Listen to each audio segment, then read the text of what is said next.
Alors, bonjour, bonjour tout le Hey, monde. bonjour, bon Merci d'être dimanche, là. bon dimanche éternel, si vous l'écoutez un autre jour. Alors, c'est ça qui est merveilleux, c'est Dieu, c'est maintenant, Toujours. et c'est toujours maintenant.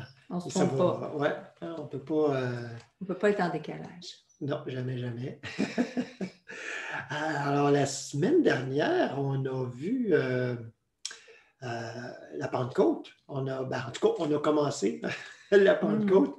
Et c'est un événement qui est vraiment fascinant. Si vous connaissez un petit peu les Écritures, vous avez lu un peu les Actes des Apôtres, le début, je pense chapitre 2, hein? C'est pas tout à fait au début, mais en tout cas, et c'est ce qui arrive après, parce que c'est beau, c'est enivrant l'histoire de Yeshua et tout ça, mais on peut se dire, et comme plusieurs se sont dit, OK, mais après, on fait quoi? Alors, et c'est là, hein, le don de l'Esprit, hein, comme qui avait été promis, l'Esprit qui est envoyé. C'est une façon imagée, c'est une façon de l'époque hein, de le dire. En fait, il réalise, on pourrait le dire aujourd'hui, hein, avec la conscience, l'éveil de conscience d'aujourd'hui, dire ils ont réalisé que l'Esprit était en eux. Tout ce temps-là, oui. Tout ce temps-là. Hein? C'est encore bien plus fascinant, bien plus enivrant de réaliser ça que de juste être là, puis là, tout à coup, ça arrive. Ah, ça, c'est très humain. Hein? On s'attend à l'éveil comme ça, on s'attend à des réalisations comme ça. Ça va arriver comme dans quelque part du ciel, comme des langues de feu, comme on l'a imaginé dans le récit biblique. Mais non, à imaginer quand on réalise, puis ça vous est probablement arrivé déjà, à différents degrés, pour différents aspects, parce qu'on ne réalise pas tout d'un coup, hein, tout d'un coup, que c'était déjà là. Combien de fois on a entendu, durant les week-ends d'enseignement qu'on faisait autrefois, des gens qui étaient avec nous depuis longtemps, depuis même plusieurs années, qui tout à coup entendent, et je cite quasi textuellement, hey, ça fait plein de fois qu'on l'entend, cet enseignement-là. Ça fait plein de fois que vous nous parlez de ce sujet-là, à peu près, des fois même presque dans les mêmes mots, mais là, je l'ai réalisé. Je l'ai entendu, là, tout à coup, paf! C'est tellement plus choquant, pas dans le sens de choquer et fâcher, mais c'est un choc ah, mais c'était là tout le temps, puis je m'en rendais pas compte. C'est ça, une réalisation. On réalise la présence éternelle. Et ça nous fait dire, parce que ces vérités-là, on les a vues traduites en mots. Ça fait peut-être longtemps qu'on les lit, qu'on les étudie. Puis là, tout à coup, c'était donc vrai. Donc vrai. C'était vrai. Des fois, on a besoin de l'entendre avec des mots différents. Des fois, on a besoin des fois même de le voir. Hein? Je pense à la série de Chosen qui raconte l'histoire de Yeshua. Et surtout, beaucoup des gens qui l'ont entouré. Hein? Oui. Et je sais que plusieurs d'entre vous l'avez écouté et suivez cette série qui est loin d'être terminée. Hein? Il va y avoir 8 saisons. On est seulement au milieu de la 2e saison. Et comment d'entendre ça d'une autre façon? C'est comme c'est comme si on était prêt à l'accepter tout à coup. Tout à coup, on l'entend autrement. Ça renouvelle. On le voit d'un autre angle, mais c'est la même chose. Hein? Ce n'est pas les mêmes mots. Hein? C'est justement plusieurs plus à cheval sur l'écriture critique. Cette approche-là, ils disent ah oui, mais c'est pas comme ça, c'est pas comme ça que c'est écrit. Ouais, mais ça ne veut pas dire que c'est parce que ça a été écrit comme ça que ça s'est passé comme ça nécessairement, premièrement. Et bon, hein, on a parlé souvent, les traductions, comment ça s'est c'est aujourd'hui, dans le fond, comment ça se traduit, parce que le livre, le grand livre, si on laisse l'esprit écrire notre livre, ben comment ça se traduit pour nous aujourd'hui? Puis c'est ça qui qui nous est montré, comment ça s'est traduit pour ce groupe de personnes-là qui met ça en image, comment ça se traduit pour eux aujourd'hui, comment ça devient vivant. Alors, parce que l'histoire sainte, c'est pas juste un livre, là. Hein? C'est pas banal comme livre non plus, là. Hein? Je diminue pas non plus l'importance, que ce soit la Bible, que ce soit d'autres livres sacrés, le Coran, la Bhagavad Gita, etc. Mais qu'est-ce qui est important? Qu'est-ce que ça nous donne, ces livres sacrés? Hein? Et ce livre sacré-là en particulier dont on parle aujourd'hui, dont on parle dans nos rencontres, hein, qui est la Bible, l'Ancien et le Nouveau Testament. Parce que les deux vont ensemble, hein, étrangement. Ils s'interprètent différemment, mais ils vont ensemble. Mais c'est quoi l'importance de ça? À quoi ça pointe? Ça pointe à notre histoire sainte. À notre histoire sainte qui se vit maintenant, aujourd'hui. Et c'est ça, hein? Et parfois, on lit un récit, on lit un témoignage d'un disciple, d'un prophète, puis on fait comme « Oh! Ben, c'est exactement ça que je vis. » Ou des fois, on dit « Ben, ça, pas en tout. Mais je connais quelqu'un, par contre, hein, où en fait, on reconnaît ces histoires-là. Puis, ça nous amène à les actualiser. Pas simplement attendre que quelqu'un le fasse pour nous, comme on le fait. En fait, on le fait ensemble, hein? Même si on n'échange pas comme ça là, de vive voix. C'est ensemble que ça se passe parce que vous êtes là, que ce soit en direct ou en différé, là, ça ne change rien. Hein? Dans le divin, le temps est éternel, c'est l'éternité. Tout est là en même temps. Et c'est parce qu'on est là ensemble que ça s'éclaire. On n'est pas plus fin, là, on n'est pas mieux que les autres, là, mais c'est parce qu'on est là ensemble que tout à coup, puis on se fait le porte-voix de cette expérience-là qu'on vit ensemble. Donc, la Pentecôte, hein, on le disait juste avant de commencer, c'est ça, c'est un récit biblique, oui, mais ce n'est pas un récit biblique non plus. Ça doit être une expérience. Puis une expérience, pas simplement une fois. Parce que c'est comme l'éveil ou la réalisation, ça ne va pas arriver juste une fois. Alors, la Pentecôte, ça arrive. La Pentecôte, c'est la réalisation de la présence de l'Esprit en nous, en tant que nous. Hein, qui est l'activité même, hein, de notre vie, qui est notre intelligence, notre capacité à éclairer, nourrir, réconforter, tout ça. Hein? Je pense qu'on a oui. Quelqu'un qui veut rentrer, qui veut participer. C'est Derviche, le chat qui veut rentrer. Parce que il y a des travaux autour, puis on a dû tout fermer les fenêtres pour que ça soit trop bruyant.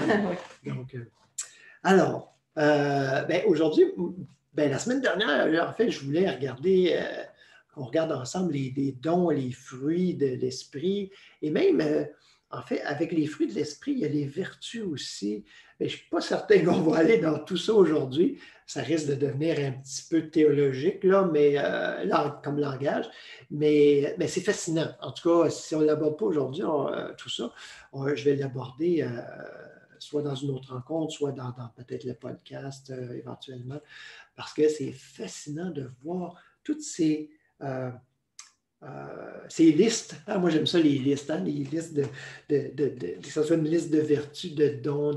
Et j'aime ça. Il me semble que pour moi, ça devient clair tout à coup. Et là, il y a ça, il y a ça. Puis, on se rend compte que ce soit les dons, les vertus et tout ça, que ça a une origine pré-chrétienne, en fait. Ça vient, les philosophes, déjà, parlaient de ça, à peu près de la même liste. Hein, et avec presque les mêmes mots, souvent. Et donc, on voit l'influence, et certains vont dire que c'est une dégradation, puis non, alors il faut prendre juste ce qui est dans le livre ici. Non, pas du tout. En fait, on s'enrichit les uns les autres avec une vision, non pas en faisant un mélange qui devient un petit peu infect. Hein? Si on mélange, par exemple, si on prend la cuisine, si on mélange les épices grecques avec dans un mets, qu'on apprête des choses avec des épices grecques, puis d'autres affaires avec des épices indiennes, ça risque de faire un clash un petit peu. Là. Ça risque de ne pas être super bon, de faire un peu bizarre comme goût. Donc, mais en lui-même, le mets indien est super. En lui-même, le mets grec, c'est drôle que j'ai pris ces deux épices-là parce que c'est exactement ça. Hein? Dans le fond, la Bible, c'est beaucoup basé sur le grec. Hein? Et c'est toute une imagerie, c'est toute une mentalité même. Donc, qui nous vient aussi des philosophes qui ont enrichi le langage sémitique, le langage, en fait, enrichi, bonifié, on pourrait dire, hein, ajouté à cette compréhension sémitique de l'Ancien Testament, de l'hébreu. Le Nouveau Testament a été écrit en grec, etc. Puis, bon, puis bon, après ça, les traductions aussi, on peut le dire, les traductions ont simplement dilué le sens. On peut le voir comme ça. On peut voir aussi que ça l'a possiblement, et j'en suis à peu près certain, enrichi aussi sur certains points. Quand on a du discernement, là, c'est sûr que si on prend une version de la Bible, la traduction en français courant, en général, on perd parce que c'est dirigé. Hein? On l'a mis en langage très, très simple, mais c'est dirigé vers, je vais le dire, vers une idolâtrie envers Jésus. Hein? Donc, là, on perd le sens. Mais parfois, dans d'autres traductions, on gagne, ou en tout cas, c'est comme entendre, comme on le disait au début, c'est comme entendre le même enseignement, mais dans des mots différents. Tout à coup, hein? On regarde, si vous regardez, si vous connaissez les différentes traductions, la Bible, par exemple, Chouraki, qui a été traduit comme si c'était traduit directement de l'hébreu, mais presque littéral, mot à mot. Là. Wow, des fois, c'est un peu dur à suivre, mais des fois, on fait comme « Ah, c'est ça! » Quand on parle de la colère de Dieu, bien, lui, il traduit ça, en fait, traduit de l'hébreu en mot direct, c'est la brûlure. Tout à coup, là, ça prend tout un autre sens, toute une autre imagerie. Enfin, bon, je pourrais passer, pas la même chose. Je pourrais passer là, la rencontre au complet juste sur ces comparaisons de mots. Là. C'est fascinant de voir comment c'est vivant. Et comment c'est vivant? Et ça devient vivant en nous aussi quand on prend le texte et qu'on le médite. Enfin, pas juste le lire, on le médite. On le laisse entrer, puis on le laisse se déployer de l'intérieur. Puis des fois, complètement dans d'autres mots, ou complètement, on n'est pas obligé de le verbaliser, mais des fois, ça va se faire. Où tout à coup, il y a une impression qui monte, quelque chose. Et c'est ça, c'en est une Pentecôte, c'est une... J'allais dire une petite Pentecôte, mais il n'y a pas de petite. Hein? Cette langue nouvelle, vivante, qui surgit de nos entrailles. Et ça me faisait penser, hein, quand tu dis méditer la parole, c'est comme mettre des grains dans l'eau, c'est comme les laisser germer dans l'eau. Là, tout à coup, on voit des tiges. Là, on se rend compte que c'est vivant. Ce qu'on pensait mort, tu sais, une noix qui a l'air, somme toute, quelque chose d'inerte. Un déchet compost. Mise dans l'eau. Les germes qui sortent. Et c'est la même chose. Quand nous, on fait baigner ça dans notre conscience, qu'on laisse en même temps en étant conscient que notre conscience, c'est la conscience de Dieu. Donc, dans cette unité, on baigne, hein, on s'immerge dans cette unité-là et ça rend vivant. C'est la parole. En fait, pas tant que ça rend vivant, mais c'est la parole vivante qui pointe. Ouais, et celle qui était derrière les mots. Et ça, c'est hyper important. Puis c'est une image fantastique parce que on voit justement, hein, on peut laisser tremper les grains jusqu'à temps qu'ils germent. Mais si on les laisse là, comme ça, là, ils vont pourrir. Ouais. Il faut les planter. Hein? Il faut c'est-à-dire mettre en action. Ouais. Hein? Il faut les planter en terre pour qu'ils grandissent et qu'ils fructifient. Ouais. Hein, justement, on va parler des fruits de l'esprit. Et donc, peut-être juste avant d'aller plus loin, prendre quelques minutes ensemble pour se déposer et laisser justement ce souffle de l'esprit nous porter probablement plus loin et plus profondément que qu'est-ce qu'on a pu préparer intellectuellement, et pas simplement intellectuellement. Mais...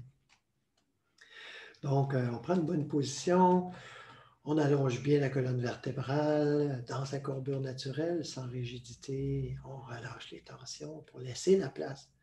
Pas juste se détendre pour se détendre ou se détendre pour s'endormir, mais c'est se détendre pour laisser la place.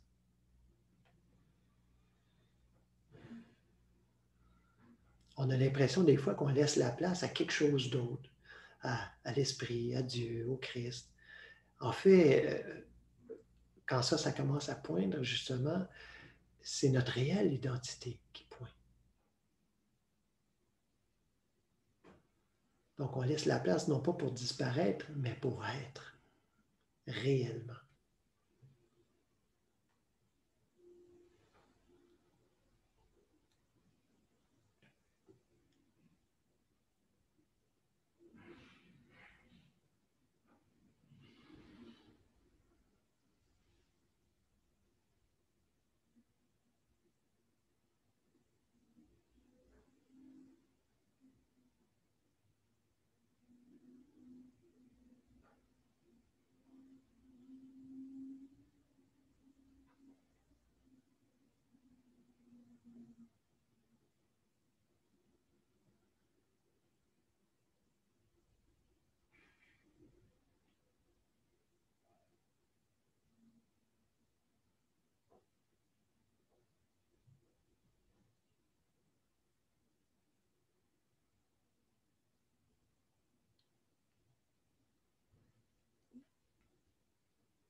On a, dans les Écritures, on parle, et on a un peu mis ça quasiment en système, hein, la tradition, que ce soit orthodoxe, catholique, protestant.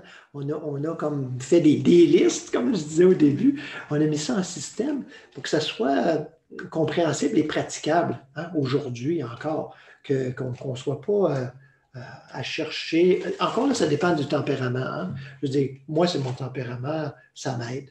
Mais c'est pas le tempérament de tous. Il y en a d'autres qui vont aimer l'aspect plus poétique, plus évanescent de tout ça, puis dire, ah, OK, puis là, on a comme une intuition, une impression hein, générale, à la fois générale et précise, de ce qui est là dans l'Écriture par rapport au don de l'Esprit.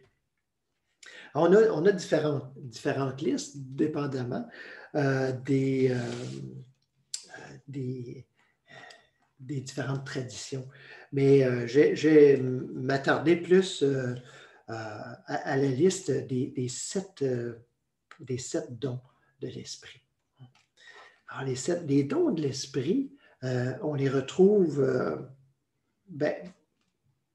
cette liste de 7, on les retrouve, on va voir l'autre liste tantôt avec le texte de Paul, mais on les retrouve dans Ésaïe.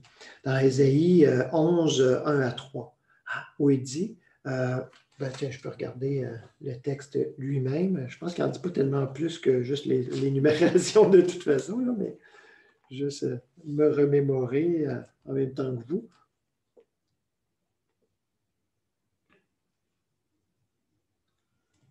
Ah, c'est en parlant du Christ, hein, une prophétie du Christ. Alors, on dit, alors un rameau sortira du tronc de Jessé, un rejeton de ses racines sera fécond. Le souffle du Seigneur reposera sur lui, souffle de sagesse, d'intelligence, souffle de conseil et de vaillance, souffle de connaissance et de crainte du Seigneur. Ah, et ça continue là, la description. En fait, on décrit la venue du Christ qu'on a vu se réaliser à travers Yeshua d'une façon très manifeste, très concrète. Donc, j'ai commencé avec le plus tough, le don de crainte, la crainte de Dieu. Et ça, c'est important de le comprendre parce qu'on retrouve ça partout. Et surtout dans l'Ancien Testament, peut-être moins dans le Nouveau, malgré que Paul l'utilise, mais alors, on dit que c'est primordial, hein, même chez les pères du désert, chez les grands maîtres des premiers siècles, on dit qu'il n'y a rien de plus important que la crainte du Seigneur. Alors là, tout de suite, hein, on peut dire, bon, on ferme tout ça, là, puis moi, ça ne m'intéresse pas. Je ne veux rien avoir à faire avec ça. Moi, là, à commencer à avoir peur de Dieu, mais c'est que ce n'est pas ça du tout que ça veut dire, justement. On est tellement échaudé humainement, comme la peur fonde l'expérience humaine. C'est comme si intérieurement, on se dit, oui, j'en ai assez, je veux me libérer de la peur, je ne vais pas entrer dans une autre peur. Et on a tout à fait raison. Et ce n'est pas ça. Bon, vous allez me dire, comme un bon ami me dit souvent, mais pourquoi ils n'ont pas pris un autre mot de bord? Ben, je ne sais pas. Je ne sais pas. Hein? Je dis, c'est comme dans 100 ans, 1000 ans d'ici, on va probablement dire, quand ils ont parlé de telle chose, pourquoi ils n'ont pas utilisé les mots d'aujourd'hui? Ben, parce que c'était les mots du temps. Puis d'une autre façon, on peut dire que peut-être le seul mot original, la seule définition de crainte, c'est la crainte de Dieu, qu'il n'y en a pas d'autres. Mais nous, on a inventé d'autres significations dans le sens que oui, crainte... parce qu'on est dans un autre état d'esprit que l'esprit, ben, la crainte, c'est la crainte de ceci, de cela, parce qu'on est dans un état d'esprit où on a accepté qu'il y ait différents pouvoirs plutôt que le seul pouvoir qui est le divin. Alors, c'est sûr que là, quand on parle de crainte, ben, ça évoque autre chose. Ouais. Mais si on est dans l'esprit crainte, on sait qu'on ne peut pas avoir... Qu'il n'y a rien à craindre. Qu'il n'y a rien à craindre au sens humain. Mais moi, je ne vous fais pas languir plus longtemps. On pourrait changer le mot crainte par révérence, par être, j'ai des mots en anglais, oui, là, mais être, un respect rempli d'amour, un émerveillement. Un émerveillement, c'est ça que je cherchais. Bon. Oui, alors c'est ça, c'est un émerveillement de la grandeur, l'immensité, l'infinité de Dieu. Vous voyez, c'est un peu comme, puis beaucoup d'enfants ont ça, ce sentiment-là, un petit peu mixte, quand ils regardent le ciel avec les étoiles la nuit. il y a comme... c'est fascinant. C'est à la fois fascinant et à la fois comme épeurant. On ne sait pas trop...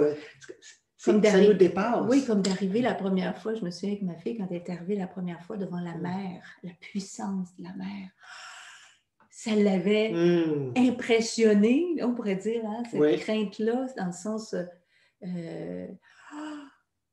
impressionnée par la force qui se dégage. Alors, je ne sais pas si vous saisissez un petit peu là, le sens. L'essence. L'essence, en fait, alors, la crainte du Seigneur, c'est cette révérence, c'est de sentir l'omnipotence, l'omniprésence, l'omniscience. Hein? Dans le fond, c'est déjà d'avoir une certaine réalisation de ça, même dans une toute petite mesure. Wow! C'est dépassé, accepter d'être dépassé. Quand on est comme ça, là, je fais des images, une chance qu'on est en vidéo, ça ne passerait pas en podcast. Là, mais c'est un peu comme... bouche bée. Mais tu sais, c'est beau le symbole, bouche bée. C'est comme on ouvre la bouche justement pour être nourri de ça. Parce que c'est beau, parce que c'est grand, parce que c'est bon. On le sent, là. On le sent que cette grandeur qu'on n'arrivera jamais nous-mêmes à créer, à contrôler, à utiliser. Et ça, c'est important qu'on réalise ça. Jamais je pourrais contrôler ça, utiliser ça.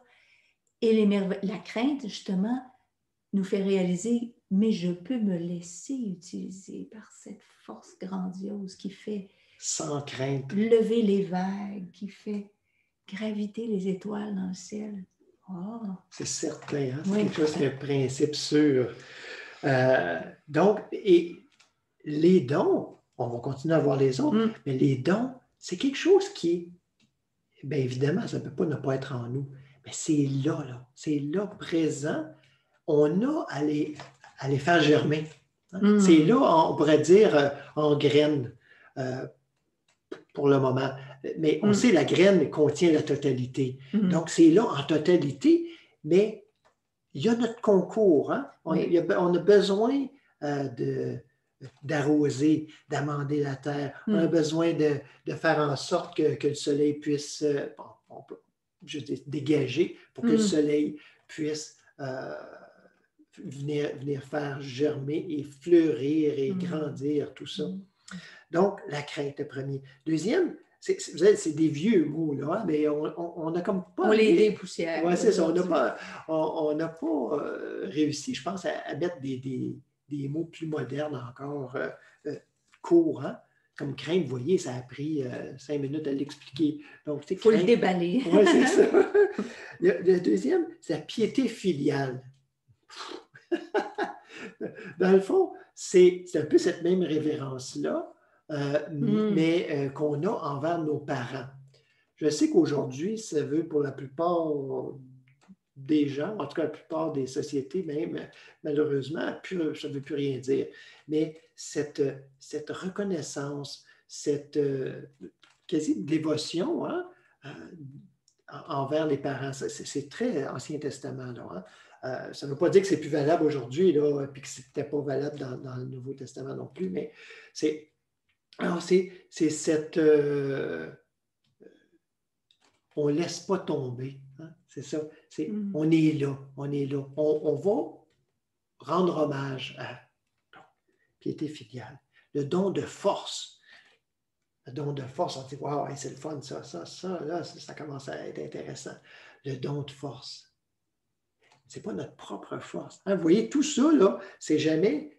il y a toujours comme deux aspects, comme dans tout. Il y a toujours deux aspects. Un aspect qui est une imitation du personnage. Donc, quelqu'un qui est fort physiquement, fort mentalement, fort émotionnellement, etc. C'est une chose. Mais c'est pas... Ici, on parle de la force. Le don de force, c'est le don de surmonter ce qui se présente à nous de façon à ce qu'on a l'impression que c'est au-delà de nos forces, justement. Ben oui, exactement, c'est au-delà de nos forces. Donc, on doit s'abandonner, laisser la place à la force. La force, ce don de force qui est de l'esprit. accomplir ça.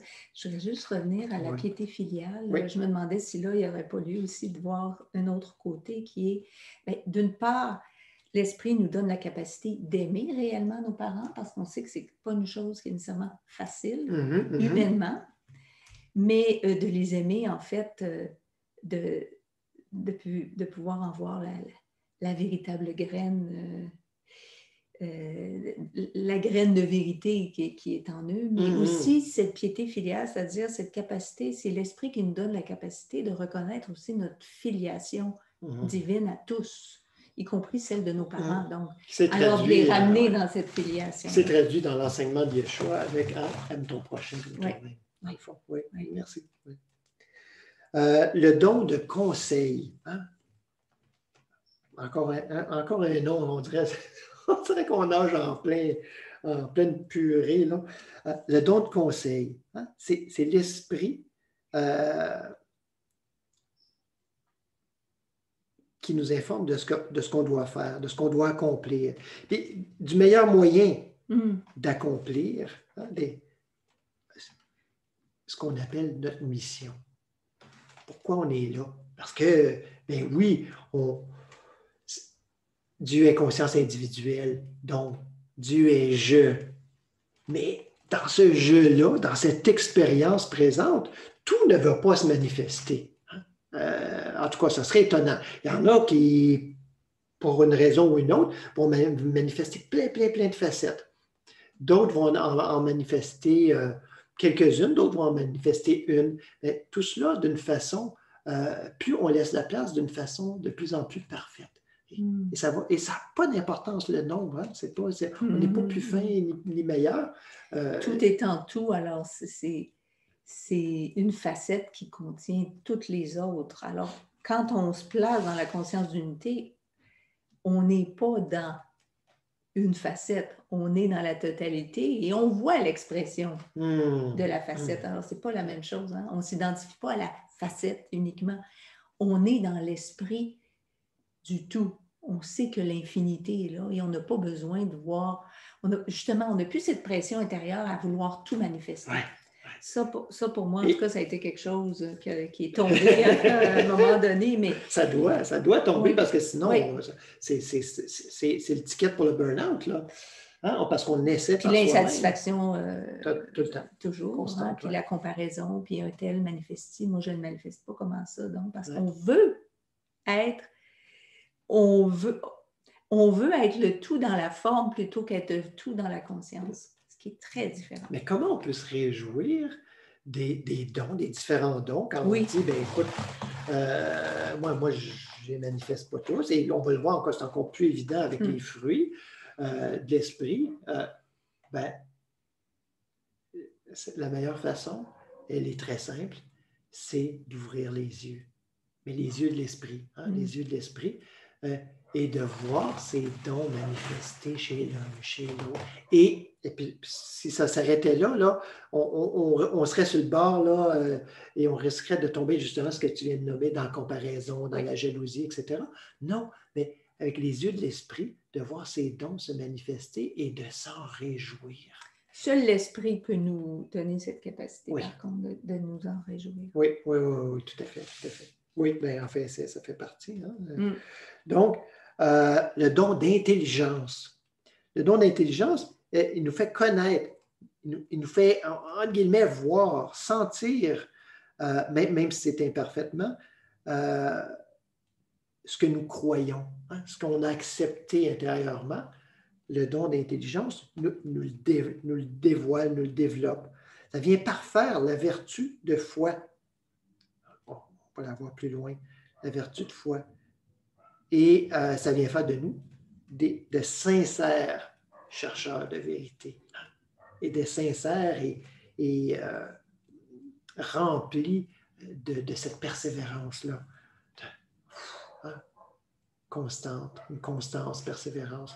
Alors, l'intelligence nous dévoile ça, nous fait voir que c'est vrai. Hein? Le don de science qui nous fait discerner les réalités qui passent de celles qui ne passent pas. Hein? Dans le fond, la vérité de l'erreur, qu'on dit dans le langage qu'on utilise généralement. Nous fait discerner la vérité de l'erreur. Ça nous éveille à l'essentiel, puis nous recentre dans la présence, nous permet de voir Dieu dans sa création, avec les yeux de l'esprit toujours, nous permet de dépasser les apparences pour réaliser notre véritable identité, notre véritable nature. En fait, ça nous, le don de science, il nous simplifie. Ce n'est pas la science là, qui va dans tous les sens là, puis qui nous rend ça bien compliqué. Ça simplifie, ça nous unifie. Ça nous rend un. Et le don de sagesse, le 7e, qui est personnifié par Yeshua, pas la sagesse du monde, la sagesse qui n'a pas d'autre raison que d'être l'amour. Alors, c'est une sagesse. Vous voyez, là, on ne parle pas d'une sagesse humaine non plus. C'est cette sagesse tout appuyée sur l'amour. La sagesse... vous voyez, ça s'entrecoupe, là. On peut pas prendre un don et dire, OK, c'est tranché. Vous voyez, ça s'entrecoupe, sagesse avec science, et avec intelligence, et avec conseil, et avec force, et avec... Vous voyez, tout cela ne fait qu'un, en fait, mais se décline comme ça dans les Écritures. Ça nous donne de la matière à méditation, de la matière à réflexion. Donc, je vais vous partager un passage des Écritures, justement, qui est encore sur les dons, mais vous allez voir, là, on s'en vient sur... vous allez le voir. En fait, ça fait, je ne sais pas combien de temps, ni combien d'années, ni combien de fois j'ai pu lire ces passages-là, mais je ne les ai jamais lus à la suite. Et je n'avais jamais réalisé que ça allait ensemble. Vous allez comprendre. C'est un petit peu plus long, là, mais ça vaut la peine. Prenons-le comme une méditation. Mais mettez-vous dans une bonne disposition, une bonne position aussi. Juste écouter, c'est comme une contemplation. C'est de la lettre de Paul, la première lettre de Paul aux Corinthiens, verset 12. Chapitre 12, excusez. Les manifestations de l'Esprit Saint. Pour ce qui concerne les pratiques spirituelles, je ne veux pas, mes frères, que vous soyez dans l'ignorance. Vous savez comment, quand vous étiez des non-juifs, c'est-à-dire avant d'arriver à la foi, comme les autres, vous étiez entraînés et dévoyés vers les idoles muettes. C'est pourquoi je vous certifie que personne, en parlant par l'Esprit de Dieu, ne dit anathème à Jésus. C'est-à-dire qu'il est faux. Et que personne ne peut dire Jésus est le Seigneur, sinon par l'Esprit Saint. Reconnaître sa réalisation. Or, il y a diversité de dons, de dons de la grâce, mais c'est le même Esprit. Diversité de services, mais c'est le même Seigneur. Diversité d'opérations, mais c'est le même Dieu qui opère tout en tous. Or, à chacun, la manifestation de l'Esprit est donnée pour l'utilité commune. Ça, c'est important. Ce n'est pas pour soi-même qu'on a ces dons de l'Esprit. C'est pour l'utilité, c'est pour édifier les autres, c'est pour faire grandir cet esprit encore plus. Pas pour se vanter puis montrer aux autres, mais pour que les autres en profitent. Pour être une bénédiction les uns pour les autres et qu'on puisse goûter aussi à travers les autres de ces fruits diversifiés. Tout à fait. Comme on en bénéficie humainement, par exemple, que dans tel pays, ils cultivent des kiwis, alors qu'ici, on n'en a pas. On a la possibilité d'y goûter parce que c'est ça qui est merveilleux. Ouais. En effet, à l'un est donné, par l'Esprit, une parole de sagesse, à un autre, une parole de connaissance. Selon le même Esprit, à un autre, de la foi. Par le même Esprit, à un autre, des dons de guérison, par l'unique Esprit. Là, un autre, à un autre, la capacité d'opérer des miracles. À un autre, celle de parler en prophète. À un autre, le discernement des esprits. À un autre, diverses langues. À un autre, l'interprétation des langues. Mais c'est un seul et même esprit qui opère toutes ces choses, distribuant à chacun en particulier comme il le décide. En effet, comme le corps est un, tout en ayant une multitude de parties, et comme toutes les parties du corps, en dépit de leur multitude, ne sont qu'un seul corps, ainsi en est-il du Christ. Car c'est dans un seul esprit que nous tous, soit juifs, soit grecs, soit esclaves, soit hommes libres, nous avons reçu le baptême pour appartenir à un seul corps, et nous avons tous été abreuvés d'un seul esprit.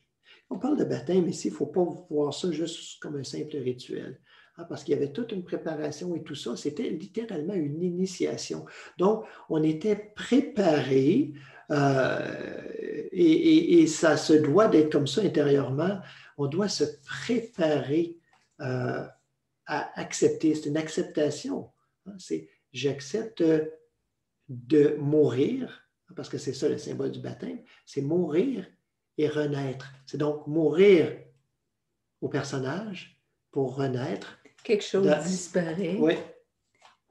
Quelque chose d'autre jaillit. C'est ça, pour laisser place. Parce que ça ne va pas jaillir s'il n'y a pas de place. Mm-hmm. Ainsi, le corps n'est pas une seule partie, mais une multitude. Si le pied disait « parce que je ne suis pas une main, je ne fais pas partie du corps », il n'en ferait pas moins partie du corps.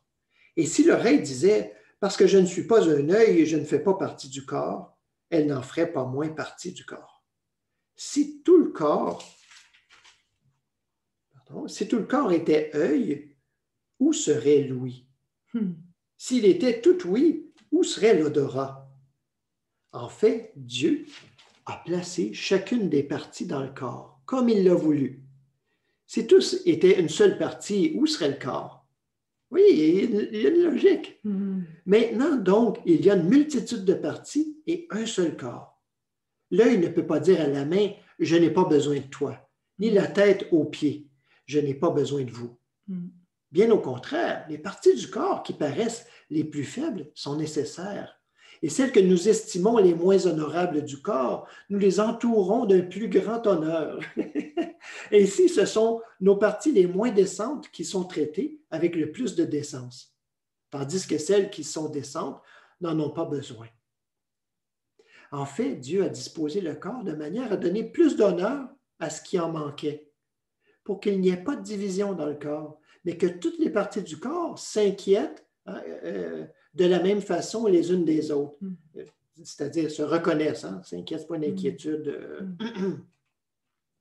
Et si une partie du corps souffre, toutes les autres souffrent avec elle. Si une partie du corps est glorifiée, toutes les autres se réjouissent avec elle. En fait, et ça a souvent été interprété, on voit quelqu'un souffrir, il faut souffrir avec, il faut pleurer avec. Et ça, c'est pas dans ce sens-là.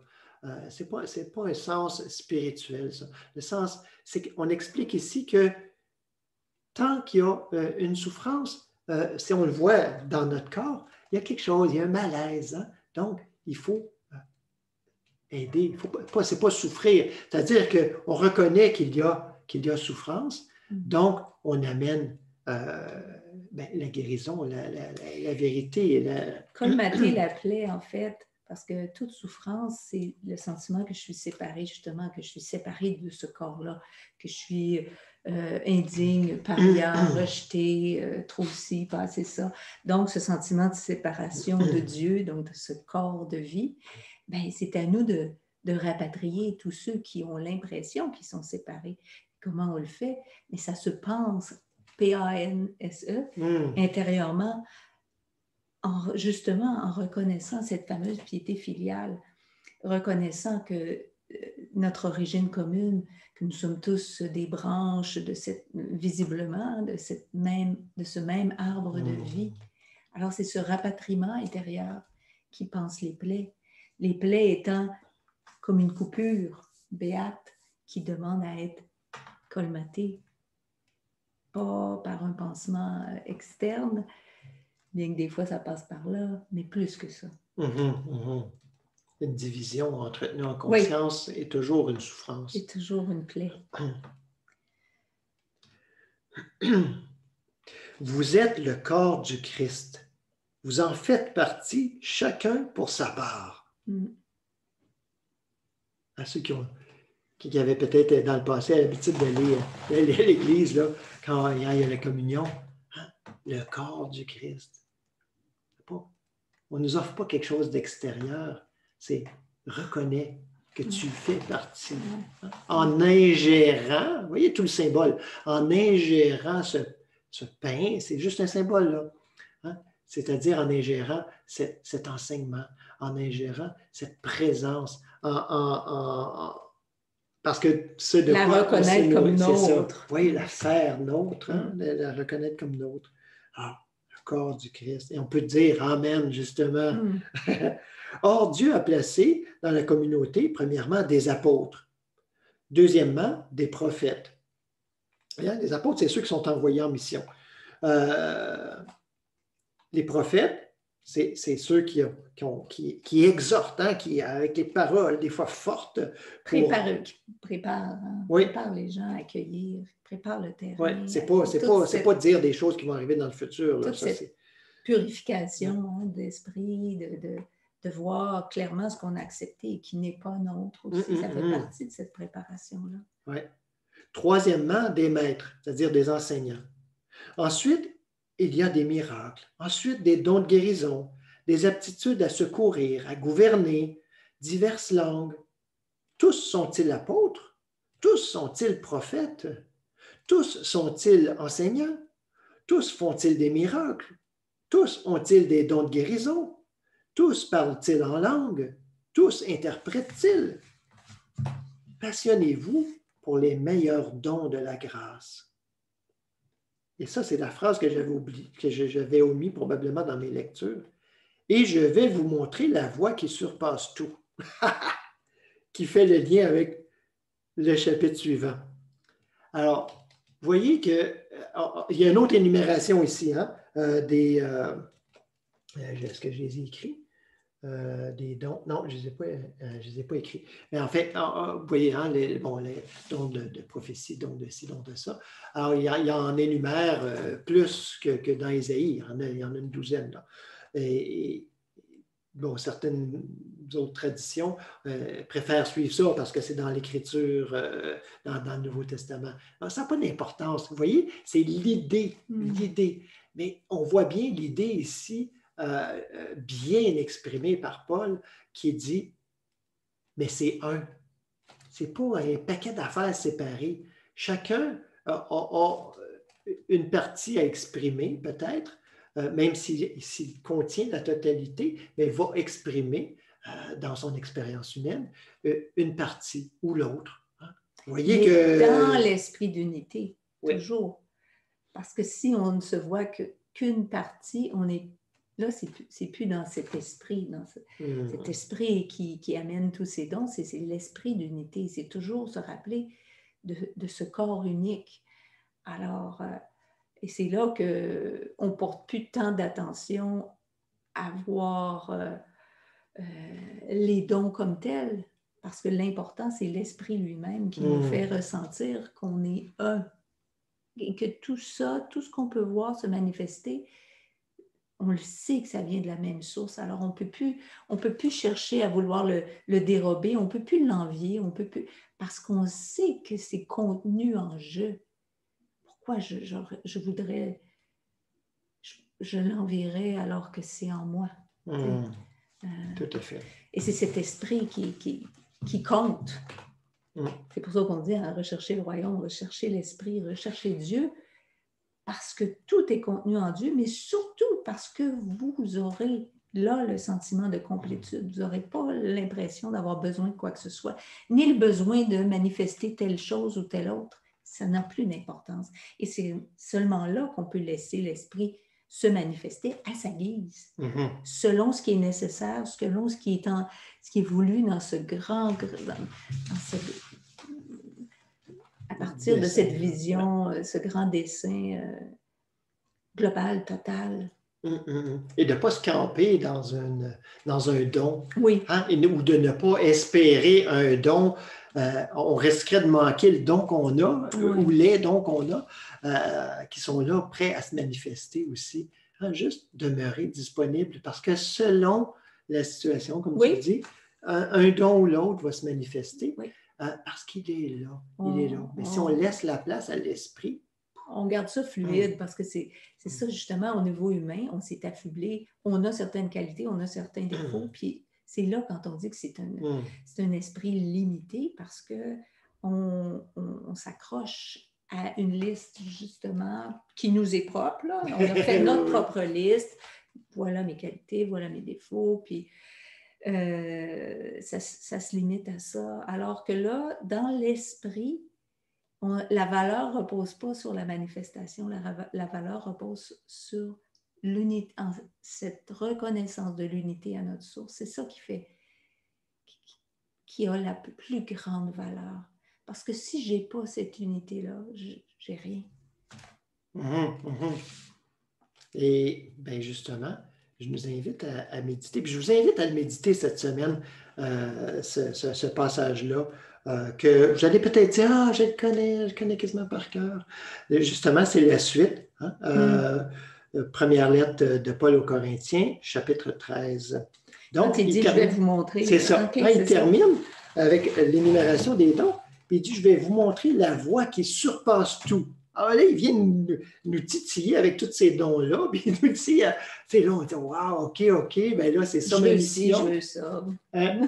Donc, alors, prenez une bonne position, méditation. On va prendre quelques minutes de silence à la fin de cette lecture parce que vous allez voir, ça ne demande pas nécessairement de commentaires. Et il dit, quand je parlerai les langues des humains et des anges, si je n'ai pas l'amour, je suis une pièce de bronze qui résonne ou une cymbale qui retentit. Quand j'aurai la capacité de parler en prophète, la science de tous les mystères et toute la connaissance, quand j'aurai même toute la foi qui transporte des montagnes, si je n'ai pas l'amour, je ne suis rien. Quand je distribuerai tous mes biens, quand même je livrerai mon corps pour en tirer fierté, si je n'ai pas l'amour, cela ne me sert à rien. L'amour est patient. L'amour est bon. Il n'a pas de passion jalouse. L'amour ne se vante pas. Il ne se gonfle pas d'orgueil. Il ne fait rien d'inconvenant. Il ne cherche pas son propre intérêt. Il ne s'irrite pas. Il ne tient pas compte du mal. Il ne se réjouit pas de l'injustice, mais il se réjouit avec la vérité. Il pardonne tout. Il croit tout. Il espère tout. Il endure tout. L'amour ne succombe jamais. Les messages des prophètes, ils seront abolis. Les langues, elles cesseront. La connaissance, elle sera abolie. Car c'est partiellement que nous connaissons. C'est partiellement que nous parlons en prophète. Mais quand viendra l'accomplissement, ce qui est partiel sera aboli. Lorsque j'étais tout petit, je parlais comme un tout petit. Je pensais comme un tout petit. Je raisonnais comme un tout petit. Lorsque je suis devenu homme, j'ai aboli ce qui était propre au tout petit. Aujourd'hui, nous voyons, au moyen d'un miroir, d'une manière confuse, mais alors, ce sera face à face. Aujourd'hui, je connais partiellement, mais alors, je connaîtrai comme je suis connu.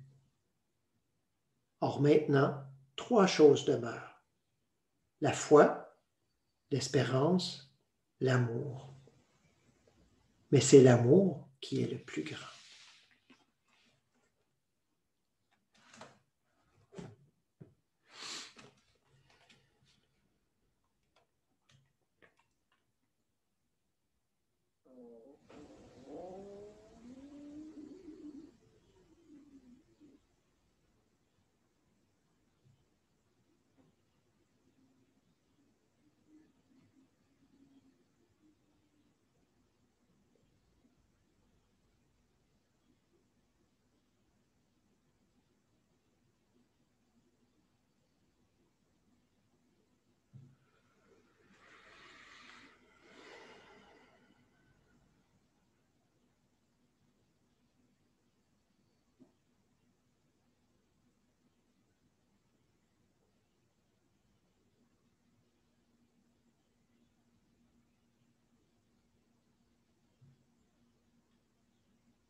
on se demande souvent, je pense à peu près tout le monde qui est sur la voie, se demande à un moment ou l'autre, comment est-ce qu'on peut savoir qu'on est sur le bon chemin? Comment est-ce qu'on peut savoir que notre pratique, on est dans une pratique juste? On peut le voir, en tout cas mon barème à moi, et qui s'avère juste, qui s'est avéré juste pour tous ceux avec qui j'ai marché, hein, que j'accompagne, et sur lesquels on se base. Pas nécessairement de façon, hein, on ne prend pas une liste, on regarde, mais on le voit ensemble. C'est de voir, est-ce que les fruits de l'esprit sont présents? C'est sûr, le fruit de l'esprit, c'est-à-dire l'amour, hein, mais au-delà de ça, présent, je ne parle pas d'une façon parfaite, je ne parle pas qu'il n'y a plus rien, là, puis qu'on n'est plus jamais en colère contre personne, puis que tout le monde est beau, tout le monde est fin. Ça c'est des fruits humains. Hein? On essaie, ce sont les vertus, et qui ne sont pas inutiles non plus. Hein? C'est comme un premier mouvement. Un premier mouvement, là, j'avais plein d'autres choses, là, dont les vertus. On va juste les survoler vite avec notre tableau de Saint-Jean-de-la-Croix après. Mais c'est l'élan, c'est comme le fil apparent, hein, qu'on arrive, parce que des fois, le fil d'esprit, le fil d'esprit, c'est comme si on ne le voit pas, on n'arrive pas à le saisir, on dit, ouais, non, je ne sais pas trop, il est où, je ne le vois même pas. Mais celui-là, comme il est plus à la frange et qu'il dépasse, c'est un peu comme s'il allait du domaine de l'esprit au domaine mental, et même jusqu'au domaine du corps, hein, comme si ce fil-là. Puis là, on dit, ah, ben oui, il est évident. Donc, les vertus, je peux essayer d'être plus vertueux comme ceci, comme cela, qui sont très en lien avec les fruits de l'esprit. Hein. D'ailleurs, Paul en nomme plusieurs. Donc, l'amour. On peut essayer d'aimer par soi-même, mais on le sait, ça ne fonctionne pas. Mais ça peut être un début, hein, mais en sachant mieux. C'est-à-dire, on commence à verser, on commence à, même si on a l'impression, je dirais, à la limite de faire semblant, hein, mais en sachant qu'on laisse la place à l'esprit. C'est sûr que si on fait juste semblant pour faire semblant, ça ne donnera rien. Hein, la joie, la paix, la patience, la bonté, hein, sont tous des fruits. Est-ce que ça, c'est plus abondant? Est-ce qu'il y en a? Est-ce qu'il y en a un petit peu? Est-ce qu'il y en a un petit peu plus? C'est là qu'on voit s'il y a progression dans notre vie spirituelle, dans notre pratique spirituelle. Et pas une évaluation avec des chiffres de 1 à 10, là. Puis, et je vous invite, et je l'ai répété souvent ces derniers temps, mais ne faites pas cette évaluation-là toute seule. Faites-la en compagnie d'un ami spirituel ou quelqu'un qui vous accompagne pour qu'il y ait un regard extérieur. Parce qu'on est très mauvais juge de soi-même en matière spirituelle, particulièrement. Parce que l'ego vient nous coincer dans un coin et puis dans l'autre. Soit la discernement des esprits aussi. Hein? Oui, exactement ça. Oui. Donc, la bonté, la bienveillance, la foi, la douceur, la maîtrise de soi, tout ça. Est-ce que... Bien malgré nous, est-ce que ça se produit? Parce que, justement, on peut essayer par soi-même de le produire, ce qui, comme tu dis, quand on s'aligne, puis dans le fond, c'est en sachant mieux, c'est une étape, mais quand ces fruits-là apparaissent, malgré nous, en fait, à notre insu presque, parce qu'on sait qu'on ne les a pas produits nous-mêmes, et tout à coup, ça se présente. Ça se présente un élan d'amour, c'est-à-dire un élan de, tout simplement, ça se fait, hein, de rapatrier quelqu'un dans sa véritable nature, quelqu'un qui nous demande de l'argent sur la rue, que ça se fasse, et de ne pas avoir l'impression d'être bon. Tu sais, que ta main gauche ignore ce que ta main droite fait, ou si c'était l'inverse, je ne suis pas certaine, mais vraiment dans le sens que ça se produit. Et c'est là, hein, c'est un fruit qui jaillit, tout comme l'arbre qui ne va pas se dire écoute, j'ai forcé là, pour qu'il y en ait un qui apparaisse là, un fruit. Non, pouf, il apparaît parce qu'il y a cette activité divine dans l'arbre. Et c'est pour ça que nous, hein, on a à se reconnaître constamment. C'est ça qu'on peut faire, je pense aussi beaucoup. C'est ça l'esprit d'amour, c'est se reconnaître constamment de cette vie divine, cette seule vie, hein, cet arbre de vie, de se rapatrier soi-même constamment, aussi souvent que nécessaire, de penser ainsi nos plaies de séparation et de se Attends, mais il y a une vie, je suis, où il y a un corps et j'en fais partie. La preuve est que la vie même me traverse. Alors, de se ramener dans cette conscience d'unité et à un moment donné, ça finit par jaillir. Parce qu'on s'est ramené à l'arbre, bien, la sève qui circule dans l'arbre, qui produit les fruits, bien, elle nous traverse quand on se rapatrie consciemment dans l'arbre. Et c'est au centre, hein, que ça circule. Le tronc commun. C'est au centre. Et justement, ça ressemble beaucoup à un arbre, d'ailleurs. Oui. Merci, Anne. OK, partager. Hey, c'est du nouveau, là. Je fais un partage d'écran, là. Haute technologie. Vous devriez être capable de le voir. Bon, alors, on a ici... je vais prendre ma version papier parce que sinon... Parce que c'est dans tous les sens. Oui, c'est ça. Alors, on va passer ça rapidement. Hein. Vous pourrez, je l'ai posté de toute façon sur Facebook, vous pouvez le télécharger. Alors, c'est juste pour voir, parce que on peut se dire, ben OK, la voie mystique, on dit qu'elle est pratique. Là, il me semble que j'ai juste eu de la théorie. et je dirais que je m'en excuse, mais je pense que c'est nécessaire de comprendre ces choses-là un petit peu. Et je suis le premier à dire, et à toutes les semaines, là, je suis bien étonnant avec ça à Marie-France, c'est pas un cours, là. C'est une rencontre. J'avoue que ça avait plutôt l'air d'un cours, là, mais je pense que de temps en temps, là, il y a des points qu'on a besoin d'éclairer. Puis, ça donne... ça nous aide à les mettre en pratique parce que c'est plus clair. Ouais. Donc, ce schéma-là du banquet perpétuel, du mont de la perfection, en fait, hein, c'est le mont de la perfection, tel que décrit sur bien des pages par Saint-Jean-de-la-Croix. C'est pas toujours facile, il faut savoir décoder plein de choses, mais c'est fascinant. C'est un grand mystique, mais wow, c'est que comme la plupart des mystiques de cette époque et de plein d'autres époques, on faisait face à une institution extrêmement puissante, hein, l'Église.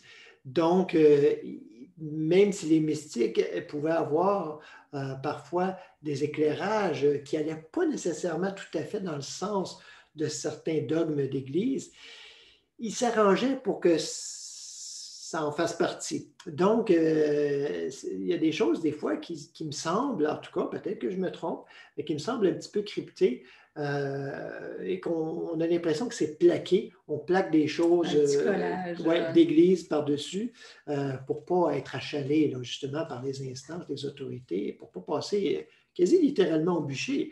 N'oublions pas que Saint-Jean-de-la-Croix lui-même, par ses frères, a été enfermé, il dérangeait parce que lui, c'est l'amoureux mystique, c'est l'amant du bien-aimé, et puis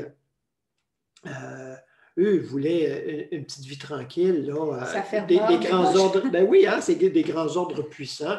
Puis ils disaient, bon, OK, regarde, on est des moines, mais chacun avait leur fortune et tout ça. Ouais, c'était une époque. Et puis, lui est venu brasser tout ça et il n'a pas fait l'unanimité, évidemment. Mais c'est dans cet enfermement-là, dans cet emprisonnement-là... Qui a été une grâce. Oui, où il a écrit plein de choses. Parce qu'on ne peut pas enfermer l'esprit. Et c'est là où, justement, parce qu'il... Ben oui, c'en est la preuve, la manifestation pour lui. Ça n'a pas empêché l'abondance. des fruits de l'esprit. Mm-hmm. Même dans un petit cubicule. Oui. Et donc, bon, je termine avec ça. Je veux passer rapidement là, parce que je veux pas qu'on empiète sur notre rencontre live aussi avec les gens qui sont là, qui veulent échanger. Donc, vous voyez, hein, on a la base, chemin d'esprit imparfait à gauche, sentier étroit de la perfection au milieu et chemin d'esprit égaré à droite. Donc, et vous pourrez lire là, tout ça. Là. Hein, il dit à gauche, ce sont les biens du ciel. On se dirait, ben, coudonc, comment ça ne va pas jusqu'en haut, ça? À la recherche des biens du ciel. Ben, c'est que c'est conceptuel. Hein? On est dans la conception, cette recherche de gloire, cette recherche de sécurité, recherche de joie, de consolation, de savoir. Mais tout ça, avec un retournement sur soi. Une certaine idée qu'on s'en fait aussi. Oui.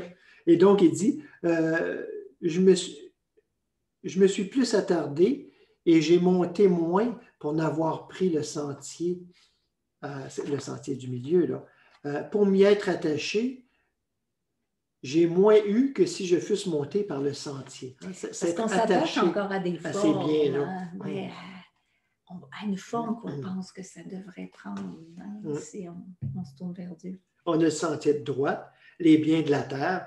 Ben là, vous imaginez qu'on n'arrive pas jusqu'en haut. Mais quels sont ces biens de la terre-là? Lui, il les nomme, mais c'est le goût. Pas le goût, le sens du... Mais vous comprenez, là, au sens figuratif. Au sens... Mais avoir le goût de les inclinaisons. Oui, c'est ça. Oui, exactement. La liberté. Cette liberté qu'on revendique. On le voit encore avec des manifestations de toutes sortes. L'honneur, la science, hein, la science pour elle-même, pas la science, mais la science, la connaissance, et le repos. Hein. Hey, on peut-tu se reposer? Peux-tu être tranquille? Laissez-moi tranquille. Peux-tu avoir la paix?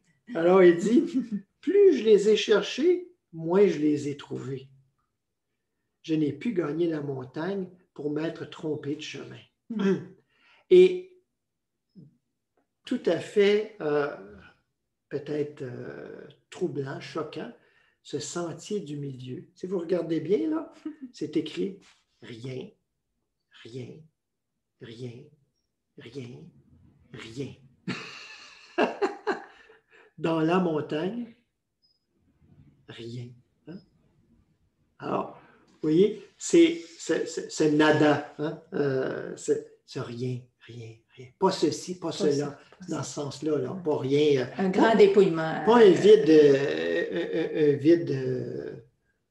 de mort, mais un vide qui laisse la place à la vie. Et on voit vers la gauche. Pas s'accrocher à rien de tangible. Et on voit vers la gauche, hein, l'atteinte justement de ces dons.